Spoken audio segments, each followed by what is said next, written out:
les marchés financiers avec IG Markets, CFD Trading. Bonjour, c'est Gilles du site boursicoté.com. Voici l'analyse technique des principales paires de devises du marché Forex, ainsi que l'analyse de l'or et du pétrole pour les matières premières.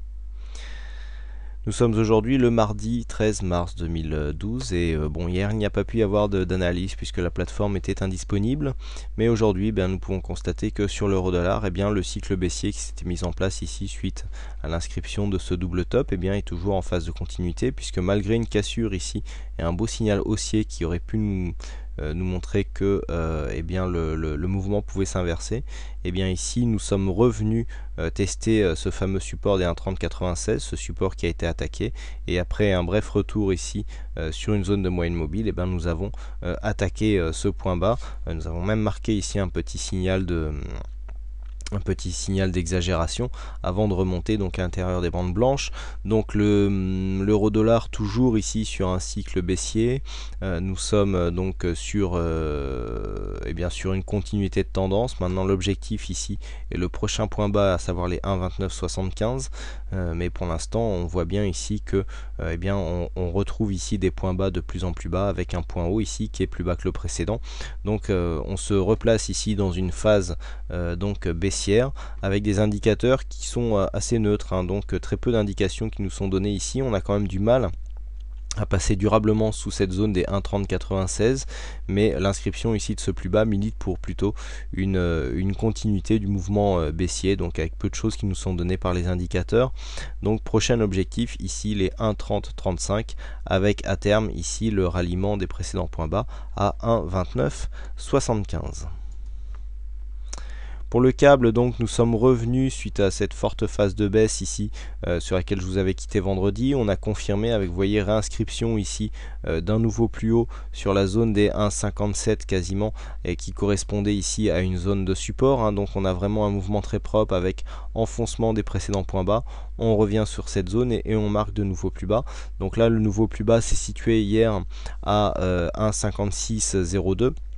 0,3 pardon, et puis nous sommes revenus ici monter, et donc nous sommes en phase ici de peut-être de potentielle invalidation, puisqu'on voit ici que ce plus haut ici n'est plus du tout significatif. Donc là on est revenu se caler sous la zone des 1,5745. donc là on oscille un petit peu. Vous voyez comment nous avons marqué une petite phase d'exagération ici qui n'a pas encore donné lieu à une réintégration totale des cours à l'intérieur des bandes blanches, mais on est clairement là, hormis cette phase ici d'exagération, on est sur un potentiel retournement de tendance, puisque on le voit, même si on n'est pas encore revenu sur une zone supérieure à ses précédents plus hauts, mais on est quand même sur un retour de la dynamique haussière, et donc un possible retournement de tendance. On voit ici une belle dynamique qui nous est indiquée par les oscillateurs et le MACD, mais pour l'instant qui n'est pas confirmé. Donc il est possible que suite à cette forte dynamique, on retrouve un retour ici sur les 1,57 pour repartir à la hausse, pourquoi pas. C'est la direction que semble prendre le marché de la paire livre sterling contre dollar américain. On continue donc sur ce mouvement haussier sur le dollar yen, donc dollar yen qui nous a donné un beau mouvement ici, un beau trade que j'ai quitté ici sur cette zone à légèrement au-dessus des 81. Donc là le dollar yen continue à monter. On a eu encore une fois un beau retour ici sur la moyenne mobile, et hop, on est reparti longer la bande de Bollinger supérieure. Donc pour l'instant toujours sur une continuité de mouvement, difficile de se placer sur ce mouvement haussier.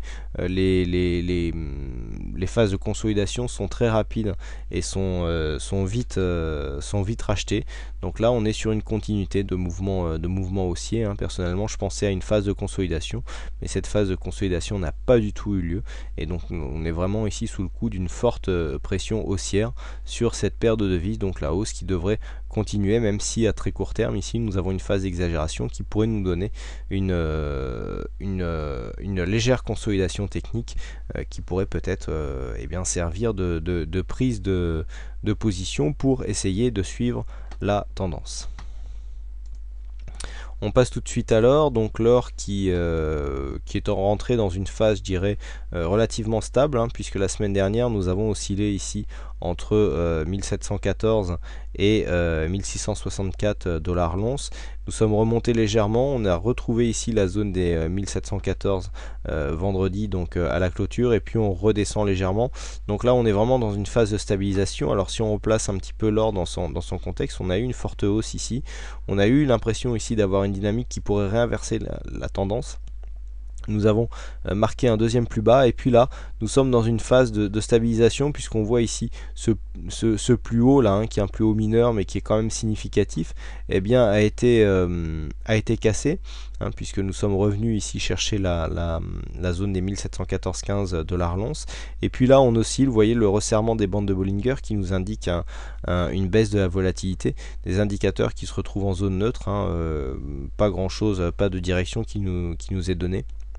Donc là, la sortie en fait de cette zone, hein, on va déplacer, on va replacer ici la zone de support. Voilà, cette zone ici qui sert pour l'instant de range, eh bien une sortie à la hausse ou à la baisse nous donnera une direction un peu plus tranchée, puisque là on a vraiment l'impression qu'on est en perte de dynamique, et que donc le prochain mouvement nous donnera la direction de la prochaine tendance de fond. Et enfin on termine avec le WTI, donc le WTI qui lui aussi est en phase de stabilisation, hein. Vous voyez que par rapport à cette hausse ici que nous avions connue en février, et bien là nous sommes sortis. Alors on est sur un léger flag, hein.